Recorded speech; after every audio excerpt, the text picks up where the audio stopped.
Hello friends, good morning and welcome back to my channel. আশা করি সবাই ভালো আছেন আর আমিও ভালো আছি। এখন বাজে 8:30 কিংবা 9:15। আজকের ভিডিওটা শুরু করতে একটু দেরি হয়ে গেল, কারণ সকালবেলায় আমি একটু ছাদে গেছিলাম। ইচ্ছা ছিল ছাদটা আপনাদের সঙ্গে একটু শেয়ার করব, কিন্তু সেটা হলো না। তার কারণ হচ্ছে আমাদের ছাদটা না অনেকটা দূরে। দাঁড়ান, আমি একটু বুঝিয়ে বলি। আসলে আমরা একতলায় থাকি, আর আমাদের ছাদ হচ্ছে 5 তলায়। আর যেহেতু আমাদের বিল্ডিংটা অনেক পুরনো, তাই আমাদের বিল্ডিংয়ে কোনো লিফট নেই। সুতরাং ছাদে যেতে হলে আমাদের পায়েই ভরসা। এসবের কারণে আমি যখনই ছাদে কোনো কিছু শ্যুট করব বলে ভাবি, তখন আমি একটা ব্যাগের মধ্যে করে ট্রাইপড, ফোন, তারপরে আরও সমস্ত যা যা দরকার সব কিছু ব্যাগে করে নিয়ে যাই। কারণ হাতে করে ট্রাইপড, ফোন এত কিছু নিয়ে না 5 তলা পর্যন্ত সিঁড়ি ভেঙে ওঠা খুব কষ্টকর। তো সেটাই আমি আর কি সকালবেলাতে তাড়াহুড়ো করে চলে গেছিলাম, ফোনটাও নিয়ে যাইনি আর ট্রাইপডটাও নিয়ে যাইনি। ছাদে গিয়ে যদিও খুব আফসোস হচ্ছিল যে ফোনটা নিয়ে আসলে অন্তত কিছু না কিছু ভিডিও তো করতে পারতাম। আসলে যেহেতু 1তলা থেকে 5তলা ছাদে যাওয়াটা খুবই সময় সাপেক্ষ ব্যাপার এবং কষ্টকর ব্যাপার। সেই জন্যে আমি প্রত্যেক দিন তো আর ছাদে যাই না, হয়তো দেখা গেল সপ্তাহে একদিন বা 10 দিন পরে একদিন এরকমভাবেই আমি ছাদে যাই। তো যাই হোক, পরে যেদিন যাব সেদিন আবার শেয়ার করব।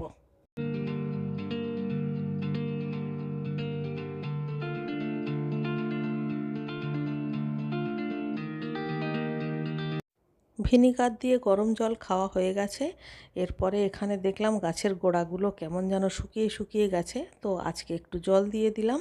কারণ এগুলো যেহেতু ইনডোর প্ল্যান্ট, এমনিতেই কম জল দিতে হয়, তার উপরে আমার তো এগুলো উইন্ডোতে থাকে। তো সুতরাং এখানে তো খুব বেশি রোদ্দুর আসে না, ওই কয়েক ঘন্টা মতো রোদ্দুর আসে। তার ফলে এই সব গাছগুলোতে না 3-4 দিন পরে পরে জল দিলেও চলে। আমি তো 3-4 দিন পর পরেই দিই, যখন দেখি যে টবের গোড়া একদম শুকিয়ে গেছে, মাটিগুলো বেশ শক্ত শক্ত লাগছে, তখনই জল দিই। প্রত্যেক দিন কখনোই জল দিতে হয় না। ইনডোর প্ল্যান্টে এটাই সুবিধা, যে রোদ্দুরেরও খুব একটা দরকার হয় না, আর জলেরও খুব একটা দরকার হয় না। এদিকে আমার অষ্টমী চলে এসে কাজও শুরু করে দিয়েছে।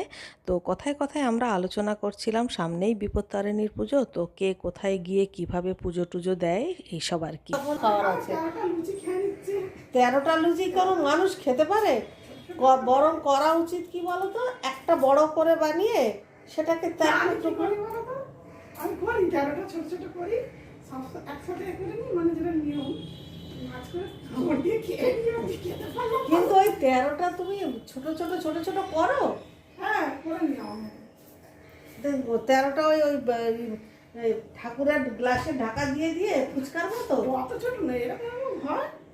সব তো খাওয়া যায় না, আমি সব কটা একদম করে নিয়ে কামড় দিয়ে দিই। আচ্ছা, কারণ আমার মতে তো 13 একটা বড় করে সেটাকে 13টা টুকরো করে নাও না। আমি ওরকম করেই করি। বেশিরভাগ অনেকেই করে, আমি জানি যে একটা বড় করে সেটাকে 13টা টুকরো করে ছিঁড়ে নেয়। আমি অনেক ছোট ছোট করে ঢেলে নিয়ে 13 রকম খাওয়া যায় না, কোনোদিন খাওয়া যায় না। ওই একসাথে কামড় দিয়ে খেয়ে নিই, ব্যাস 13টা হয়ে গেছে। সেটাই।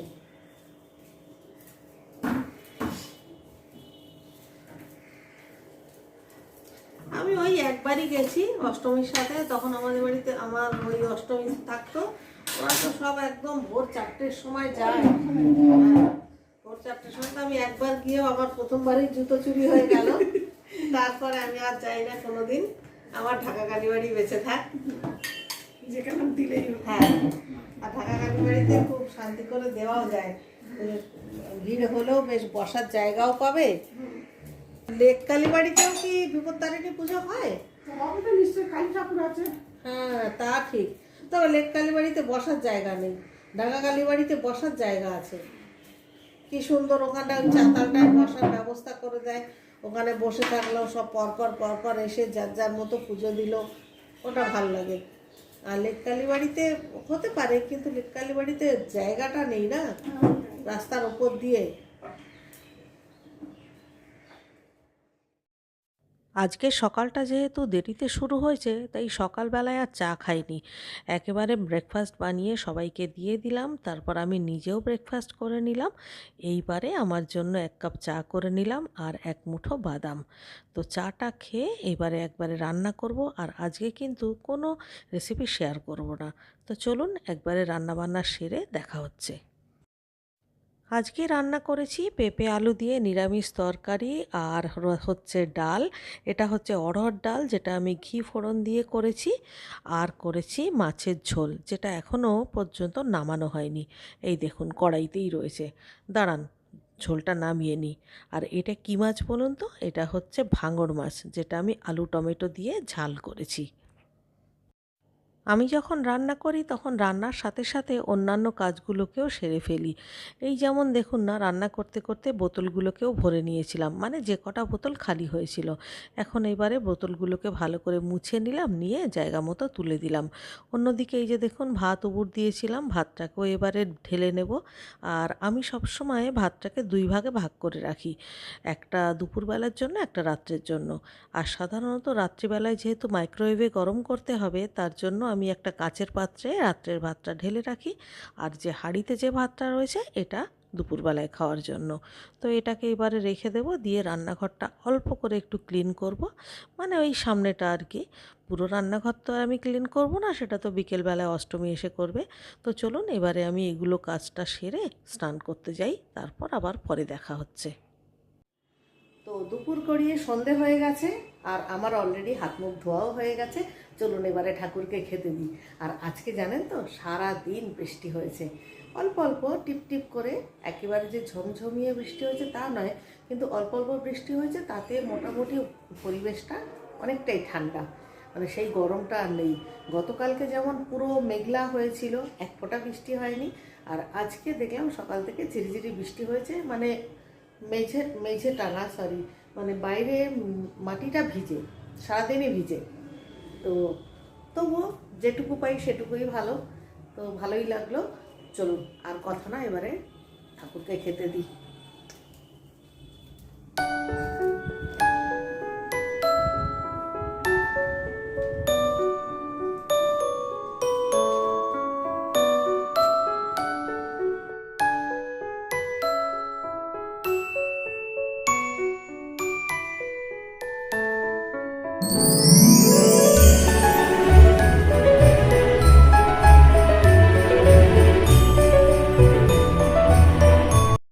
সন্ধে দেওয়া, পুজো দেওয়া সবই হয়ে গেছে, মানে ঠাকুরকে খেতে দেওয়া আর কি, সব হয়ে গেছে। এইবারে আমি প্রত্যেক দিন যেটা করি সেটা হচ্ছে হনুমান চল্লিশাটা পাঠ করি।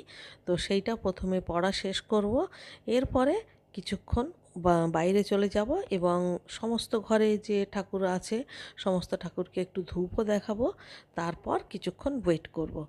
এরপরে মোটামুটি 5-7 মিনিট ওয়েট করার পরে প্রসাদটা তুলি, তারপর ঠাকুরকে একেবারে শয়ন দিয়ে তারপর আমি মানে অন্য কাজে যাই, মানে সে রান্নাঘরের কাজ হোক বা যাই হোক না কেন, একবারে আমি একটানে শয়নটা দিয়ে দিই। এখন চলে এলাম কিচেনে, আর এই যে দেখুন কতগুলো রসুন আমি বিকেলবেলাতে ভিজিয়ে রেখেছিলাম। রসুন ভিজিয়ে রাখলে না ছাড়াতে খুব সুবিধা হয়। ওই কোয়ার মুখের কাছে যে শক্ত জায়গাগুলো ওইটা একদম নরম হয়ে যায় তো, এবং বটিতে বা চাকু দিয়ে একটুখানি ওই জায়গাটা ছাড়িয়ে দিলেই সঙ্গে সঙ্গে কোয়াগুলো ছাড়িয়ে যায়। এবং ভিজিয়ে রাখলে দেখবেন মানে এত তাড়াতাড়ি ছাড়ানো হয়ে যাবে, মানে কি বলবো। তো আমি সবসময়ই সেটা করে থাকি, একটা বা দুটো বা তিনটে রসুন ভিজিয়ে রাখি, তারপরে দেখেছি আমি নিমেষের মধ্যেই রসুন ছাড়ানো হয়ে যায়। তো দেখুন এখানে কিন্তু দুটো গোটা গোটা আর একটা আর্ধেক রসুন ছিল, সব ছাড়ানো হয়ে গেল।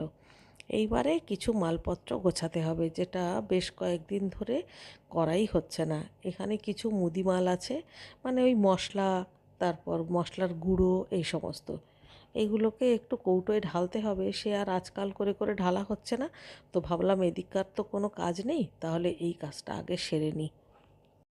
এখানে কি কি মশলা আছে বলুন তো? এখানে আছে জিরের গুঁড়ো, ধনের গুঁড়ো, পোস্ত, সর্ষে, পাঁচফোড়ন, এইগুলো আসলে সব সময় আমি দেখেছি শঙ্করদা 50 গ্রাম করে মানে প্যাকেট দেয়। আমি যখনই 100 বা 150 লিখি ওই 50 গ্রামের একটা, দুটো, তিনটে এরকমভাবেই মানে দেয়। তো আমিও সেরকম ওই একটা একটা করেই কাটি, সবগুলো একসঙ্গে কাটি না। একসঙ্গে কাটলে মনে হয় যেন কৌটোটা ভর্তি হয়ে যাবে, আর তাড়াহুড়োর সময় নিতে গিয়ে যদি কৌটোটা কাত হয়ে পড়ে যায় তাহলে তো সব মশলা পড়ে যাবে। তো যাই হোক, মশলাপাতি সব গুছিয়ে জায়গাটা পরিষ্কারও করে নিলাম। এইবারে এখনকার মতো লাস্ট কাজ যেটা করব সেটা হচ্ছে জামা কাপড় কাচতে দেব। আজকে আমি জামা কাপড়টা আগে থেকেই মেশিনে ভরে রেখেছিলাম, এখন শুধু সার্ফ দিয়ে মেশিনটা চালিয়ে দেব, তাহলেই কাজ শেষ। এবার মেশিনের কাজ মেশিন করবে আর আমিও আমার কাজে চলে যাব। আর সেই সঙ্গে আজকের মতো ভিডিওটা এখানেই শেষ করব। ভিডিওটা ভালো লাগলে অবশ্যই লাইক করবেন, কমেন্ট করে আমাকে জানাবেন।